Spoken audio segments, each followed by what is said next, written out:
I swear it was supposed to be a good night. We were surrounded by laughter, champagne, and the kind of music that makes you want to forget about work, about bills, about everything.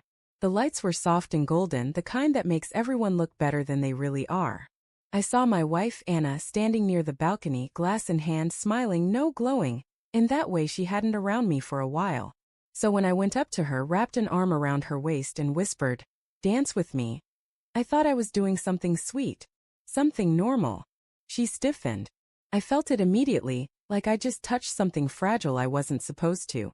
"Not now," she murmured, eyes darting to the people behind me. "Our friends, my colleagues, the ones with money and charm and perfect hairlines." I laughed it off, tried to make a joke, and pulled her gently toward the center of the room. The music was slow, romantic even, and I thought maybe we could just reset. But when I leaned in to kiss her, she turned her head, voice sharp and cold enough to slice through the music. "You're embarrassing me." I froze. The room didn't stop, but it might as well have. I could feel eyes on us. A few awkward chuckles, some polite glances away.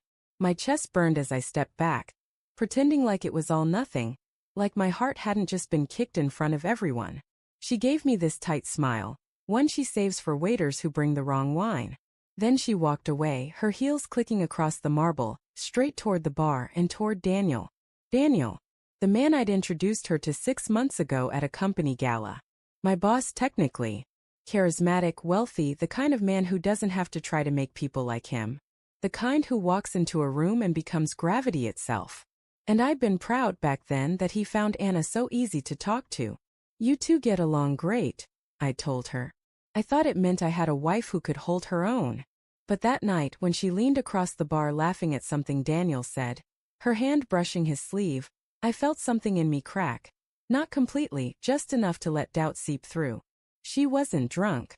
She was alive in a way she hadn't been around me for months. Her eyes lit up for him. Her smile lingered a little too long. And I stood there, a man with his drink sweating in his hand, realizing that I might not be the one making her glow anymore. I drove us home in silence. She stared out the window, scrolling on her phone, her reflection in the glass looking bored, distant. I wanted to ask her what that was back there. Why she said I embarrassed her. But the words felt too small for the storm building in my chest. So instead I said, "You looked like you were having fun with Daniel." She didn't even look up. "He's just easy to talk to. Unlike you lately."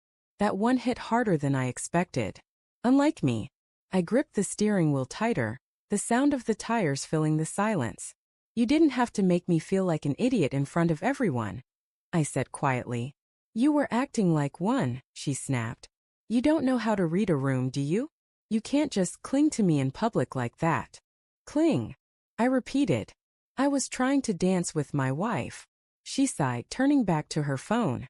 "God, you're so dramatic." That night we didn't touch. She showered and went straight to bed, her back to me. I lay awake, staring at the ceiling, replaying the look on her face, the irritation, the embarrassment. Like my love was something inconvenient.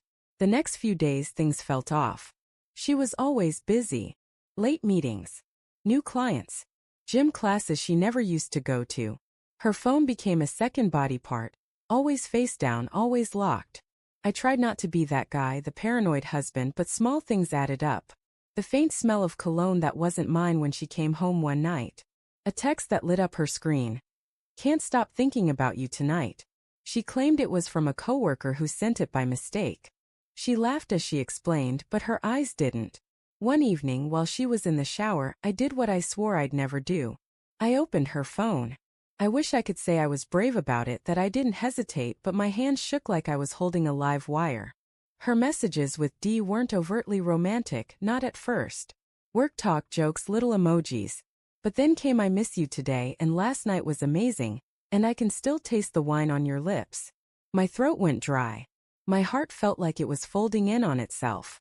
It wasn't the shock of it that hurt the most, it was the familiarity. The way she wrote to him like she used to write to me. The softness, the warmth, the little teasing way she said his name. I scrolled until I couldn't anymore. Until the words blurred and my own reflection stared back at me through tears I didn't even feel coming. When she stepped out of the shower, wrapped in a towel, humming to herself, I almost said it.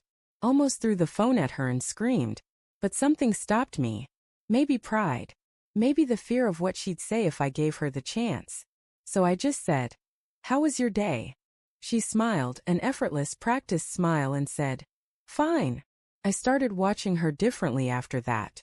The way she dressed. The way she laughed at her phone when she thought I wasn't looking. She was somewhere else now, somewhere I couldn't follow. I tried to fix things, to plan dinners, to be more attentive, but it was like trying to talk to someone underwater. Everything I said came out muffled, meaningless. Finally, one night, after 2 glasses of whiskey, I asked her outright, "Are you seeing someone else?" She froze mid-swipe on her phone. "What?" "Don't play dumb, Anna. I've seen the messages." Her face changed, not guilty, not scared, just tired. Like I was the one ruining everything. "You went through my phone?" she asked, voice low and cold. "That's all you have to say?" She stared at me for a long time before sighing. "I didn't plan for it to happen." That line, God, that line burned itself into my head. Didn't plan for it. Like it was an accident, like her heart just tripped and fell into someone else's arms. "I was lonely," she said softly. "You were always working, always tired. I needed to feel something. I wanted to yell, to throw something, but all I could do was sit there, numb. And Daniel made you feel that, huh?" She didn't deny it. She didn't have to. Her silence did all the talking. She moved out 2 weeks later. Said she needed space, said she didn't want to hurt me more. Daniel transferred to another branch, but that didn't matter. The damage was already done. The house felt like a museum after that. Quiet, sterile, filled with memories that didn't belong to me anymore.